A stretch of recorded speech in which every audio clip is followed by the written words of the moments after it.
So Mrs H loves hooks. What are you barking on about all the time? Oh crap. Oh, this always happens whenever you've driven anywhere. Things jump at you. Nearly knocked you out. That's nearly it for you. So, you know, every inch counts. Welcome back to the channel. If you're new to the channel, welcome to the channel. So, we are in Arundel again. Stopping here tonight.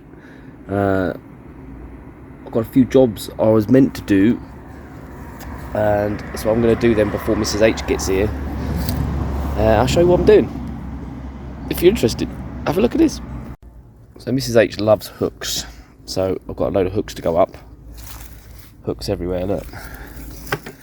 Dog, shut your mouth. What are you barking on about all the time? Get back in there. Come on, back in. Ugh. But it is a top tip actually for van life, because hooks are so handy. And I've already put a load of hooks up before, but Mrs H has bought a load more. So we've got hooks there, hooks up there, that's hooked up there. And then you've got hooks behind there, holding that door there. And then there's hooks there, hook there, hooks everywhere. They are really handy. So what we're going to do, oh, and these nets as well. We've got these nets everywhere, and there's more of these to go up. So we've got nets there, and there's nets in here. So you know, holding shoes, and there's the nets in the back of there. So what we're going to do is I'm going to put a load of hooks, 3 hooks along here, so you can hang tea towels on and things like that, which will be handy. A couple more hooks going on outside. There's a couple of hooks going up there, 2 more up there. And then we've got more nets and stuff. Oh crap. Oh, this always happens whenever you've driven anywhere. Things jump at you. Look at that. Nearly knocked Biscuit out. Nearly knocked you out. That's nearly it for you. Good dodge though. And on our doors at the front in the cab, we've got no pockets. For some reason, previous owners have took them off. So I'm going to put some nets in there as well, so you can put stuff in the door pockets, you know what I mean? Handy, innit? So, you know, every inch counts. Every inch counts when it comes to storage. Clear your dirty mind.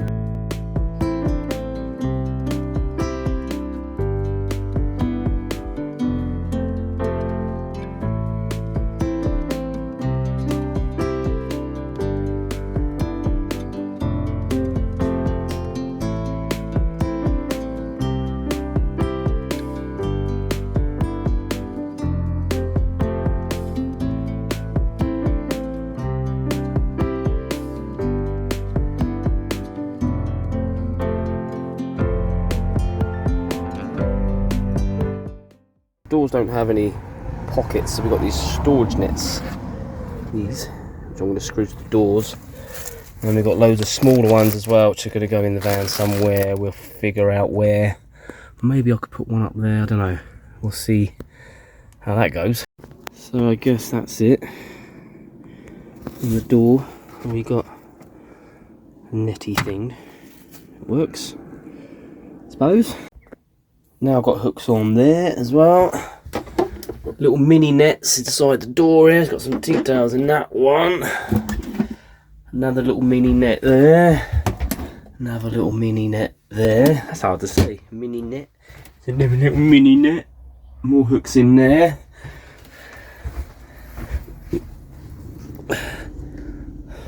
And there. And one down there for Biscuit's lead. Genius, isn't it? Genius. Every little bit matters though. Every little inch matters. Good morning, everybody. We stayed here tonight at Kinica Farm, a CL site for the Motorhome Caravan Club. Very odd chain of events, but I'll fill you in on that in a minute. But this is the little site. It's 5 pitches. There's us there. That's the gate entrance, and that's the main house over there. Then you got the water and the chemical dump there for your toilet. Nice little picturesque thingy. The owner said we can use all this, we can walk around in there if you want to with the dog, let the dog off, blah blah blah. It is up for sale, he said. So if anybody's interested in buying it, it's up for sale. But it's in Battle, near Tracy's work, 20 minutes from Hastings where she works, which is quite good, about 40 minutes from Eastbourne. So we're going to stay here tonight as well. 18 quid a night, which is okay. It's got electric as well, so that's included. In comparison to Broomfield, which is one of my favourite sites, which is 20 a night, and Choller Farm, which is my other favourite one, which is 17 a night. This is a little bit overpriced, I think, because it's not as good, but you know, it's alright. We've got quite a large area there under a very large tree, got some washing out to dry, and it's very, very, very, very peaceful, which is nice as well. So I'm going to do some work today. As I mentioned before, I've got to really look at this offer I've had for my worship music, so I'm going to be doing that, and I'll fill you in on that as well a little bit. Yes. Biscuit likes it, don't you? So this van, I'll show you, has dual fuel, so it has this old LPG tank under the seat here, and if you take this off, you can see a fuel gauge under there, I think. Tells you how much gas is it, where is it there? And it's saying it's got just over 70%. And on the dashboard you've got this switch. You can see it, B and G. When it's on B, that's using petrol. When it's on G, it's using the LPG. So the idea is you're supposed to flick that switch to the centre. It's a three-way switch. So you flick it from the B to the middle position. That's supposed to cut all fuel. And then when the engine starts to starve a bit, you flick it to the LPG. I tried all this and it didn't do anything. You put it to the middle position and it doesn't do anything. I put it to the G and I thought, well, maybe it doesn't do the starving of the fuel thing. Maybe it's on LPG. So I drove all the way here. It was 53 miles with it on the G, and the gauge hasn't moved, but the petrol gauge has gone down. So it's not working, even though you can hear it click on when you put it to the G setting. You can hear something click on, but it's not working. So to be honest, with the way that it's all going and LPG and stuff, garages are sort of taking it away because everyone's moving towards EVs now. I need to get this out. I want this gone, because then that frees up this whole space. It doesn't work anyway, clearly. Do I want to spend money and getting it working? Or probably not. I'd rather just have the space, and that's obviously heavy, so that will lighten up the van a bit as well. But the problem is I can't find anyone that will take it out for me. So if you know anyone that can take that out, you can have it, and all the gas that's in it, I don't care, and I'll pay to have it taken out. If you know anyone that can safely take that LPG tank out of this van, let me know, please, because I have scoured the internet and I can't find anyone to do it. Cheers. Good morning, tube stars. Tubesters. Look at these glasses. I look like an old man in these glasses. Hang on, I'm not wearing these. Where's me trendy leopard skins gone? Hang on. That's better.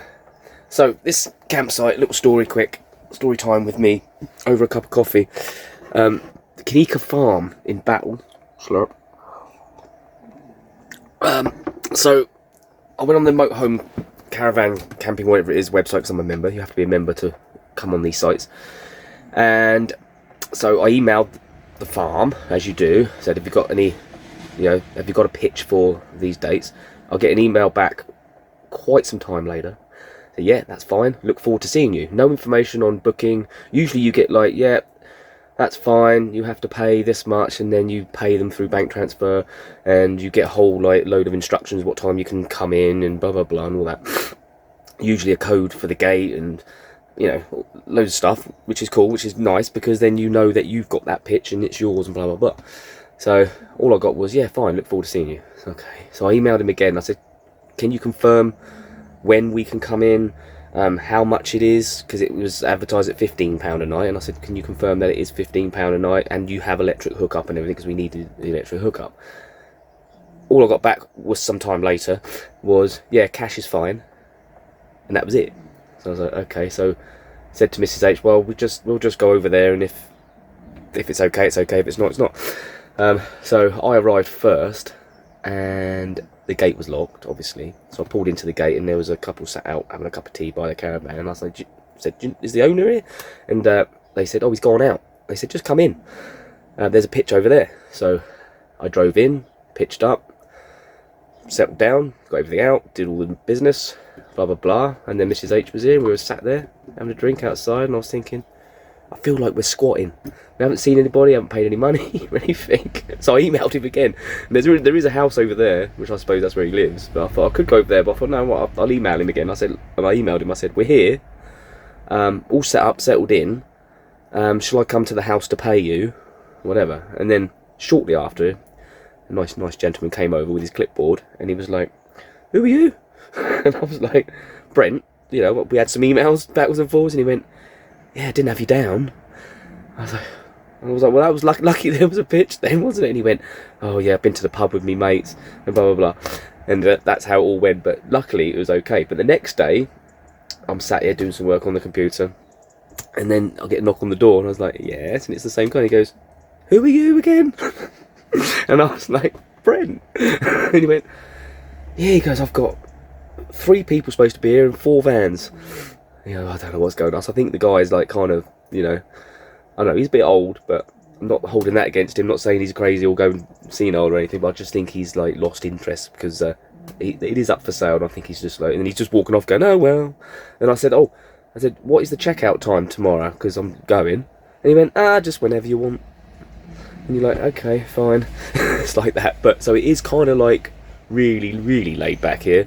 But the only worry of that is if you do decide to come here, is that you might not get a pitch, because if someone else turns up, then you know he doesn't seem to like hold a pitch for you. So anyway, and it was £18 a night, not £15 a night, but that's okay. But he said, well, we had to put it up because the electric, but that's fine. Everywhere's done that because the electric's gone through the roof in it.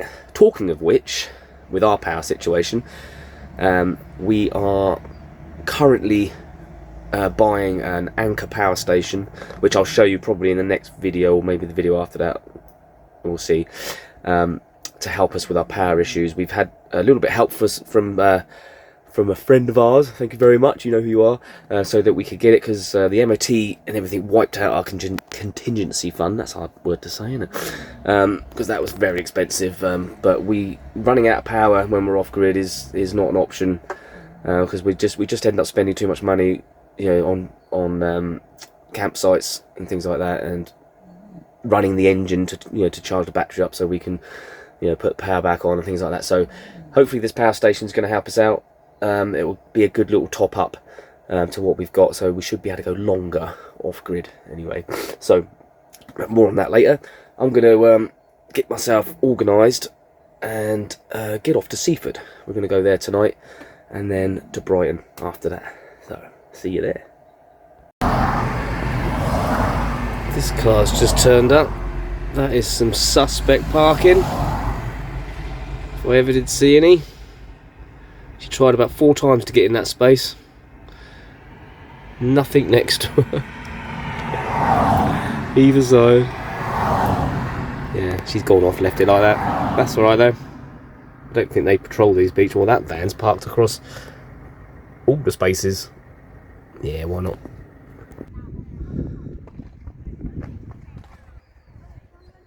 What does it mean?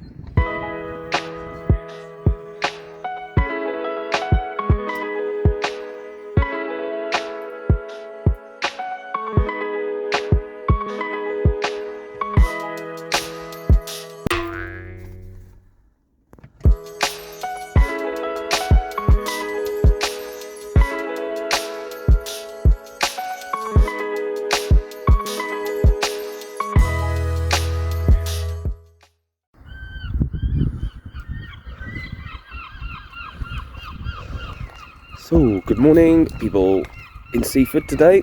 Well, last night we stayed here. There's us back there, some other vans. And I am now walking the exercise path. This is cool. Nice to wake up to. What are you doing, Biscuit? Biscuit's having her morning poo. She's trying to find somewhere to go. So Tracy has been diverted back to Hastings to work today because of someone being off sick in Brighton or something. So it was a good job we did stay here because it's only 26 miles away for her, but she's only got 40 miles left on her electric car.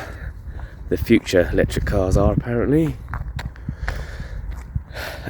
So she's trying to find somewhere where she can charge up, but I'm going to head off back to Brighton, ready for her to work in Brighton tomorrow, and then we're booked into Rowan's campsite so we can charge up again and do a water toilet and all that stuff. So as far as the power station generator thingy goes, we had to go with the Ecoflow Delta 2.